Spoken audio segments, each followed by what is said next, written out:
Благодарам, председателе. Минатата година, кога дебатиравме за извештајот, јас бев критички настроен во однос на одредени прашања кога се работеше за второстепената комисија, па апропо тоа би сакал да, со сегашниот извештај, да кажам неколку збора, бидејќи има виден напредок во однос на тоа што беше, а во однос на тоа што е сега. Значи, се забележува напредок. Особено мораме да истакнеме дека немаме заостаток на предмети во поголем број на области или тековно се решаваат предмети онаму каде што претходно имавме огромен заостаток на предмети пред се во делот на работните односи. Сега веќе континуирано решавање има, што значи дека комисијата почнува да функционира и подобро да работи. Втора работа која што би сакал исто да пофалам за разлика од претходниот извештај е она што јас особено би сакал да го содржат и другите извештаи од комисиите или од телата воопшто кои што доаѓаат, а тоа е мислењето на самиот орган што треба да се преземе и каде се лоцирани слабостите.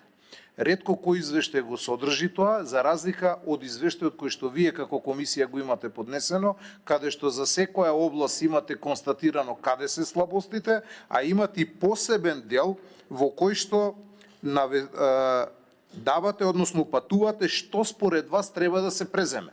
Па констатирате дека има закони кои што се во колизија, констатирате дека во одредени закони има одредби и членови кои што се контрадикторни и би требало да се сменат и навистина сметам дека е тоа за поздравување и дека вака треба да се однесува секој еден орган, бидејќи вие конкретно работите на материјата и конкретно вие знаете што е она што треба да се подобри во самиот систем.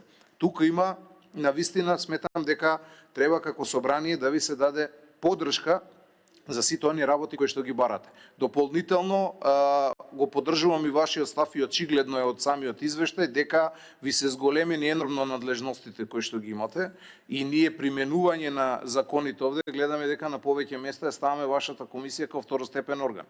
И тоа се гледа дека вие зголемен обемот на работа, па сметам дека со понатаму, например со новиот буџет, би требало да ви се зголемат и материјалните средства, односно да се доекипирате, да примите дополнително луѓе, бидејќи реално вие сте еден од органите кои што гледаме дека реално му се зголемила работата, за разлика од други органи кои што едва живо држат седница, ги зимаат истите средства, можеби поголеми од она што вие како комисија го трошите буџетот.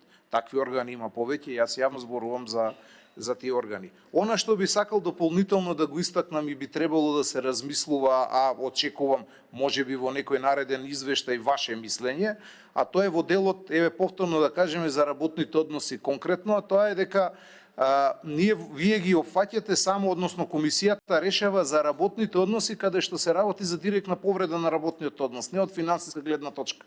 Например, доколку е оштетено при работниот однос лице нема земено К15 или јубилејна награда, вие како второстепена комисија тоа не го разгледувате, односно не сте надлежни за такво разгледување, туку странките, односно работникот кој што е оштетен, оди директно заведува работен спор, оди директно на суд. Такви предмети имаме повеќе кои што завршуваат во судски инстанси. Сметам дека во тој поглед не е лошо дали вашава комисија би имала во иднина капацитет да ги разгледува и тој тип на предмети, бидејќи таму е најголемата маса на предмети и таму се врши и најголемата оштета на буџетот. Бидејќи по тие финансиски побарувања страшен одлив на средства, буџетски средства, бидејќи судот од она што го имам јас како информација, од она што при работење на таа материја го гледам, во некои си 80 до 90% ги прифаќа таквите барања на странките, заведените спорови, работни спорови на работниците пред се. Нема исплатен К15, што се очекува, нормално е дека ќе тужи, нормално е дека ќе добие. Тоа би требало да се спречи преку некој второстепен орган, дали тоа ќе бидете вие или некој друг, не знам. Но ако го спречиме во таа инстанца, ќе заштедиме огромни средства во буџетот. Проценките кои што јас вака, ајде да речеме полупаушално би ги дал, дека на годишно ниво ни се одлеваат до малтене од 1,5 до 2 милиарди денари само судски трошоци по ваков тип на предмет. Огромна средства на пари оди без врска едноставно. Мораме да имаме второстепена комисија која што ќе го спречи, а не да идеме директно на судски спорови.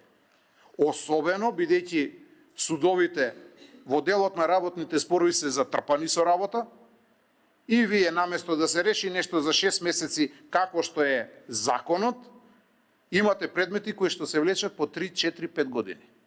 Ама кои ќе завршат по 3, 4, 5 години, бидејќи таму само затезната камата е 8%, видете вие колков ќе биде износот. За јубилејна награда од 18.000, пресуда може да дојде до 100.000 денара. Непотребно одливање на средства од буџетот. Од таа гледна точка, конкретно за оваа материја, би сакал во некој извештај, не сега, ваше мислење и повторно ќе кажам, многу добар извештај, во кој што е сублимирани недостатоците системски, но не само што се уочени, за дел од тоа зборуваше и колегата Милошевски, не само што се уочени, туку се дадени конкретни предлози по ваше мислење каде треба да се интервенира во нашиот дел, се разбира во делот на законите, меѓутоа вие самиот извештај давате и нешто што не е во ингеренција на собранието, но е добро што како извештај се содржи. Затоа уште еднашка честитки на ваквиот извештај и се надевам дека во иднина ќе се следи вашиот пример и ќе видиме уште подобри извештаи од оваа комисија, но и од другите тела кои што доаѓаат со свој извештај до собранието. Благодарам.